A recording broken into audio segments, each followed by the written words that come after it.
আম্মা কি তৈরি করছো? তোমাদের জন্য ভাবের পিঠে তৈরি করতেছি। ও ভাপা পিঠা, শীতের দিনে ভাপা। আম্মা তাহলে আমাকে একটা দাও এখানে।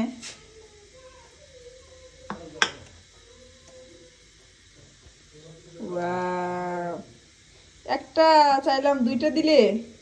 খাওয়া দাও। ঠিক আছে, থ্যাংক ইউ। লাখেপু পিঠা এনেছি, এখন আমি এটাকে খেয়ে দেখবো। তো চলুন, বিসমিল্লাহ।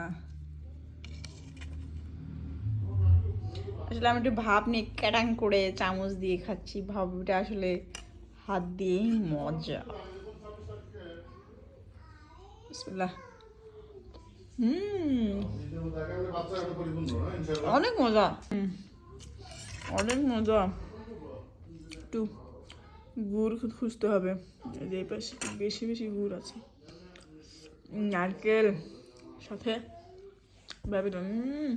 জবরদস্ত, 100 তে 100।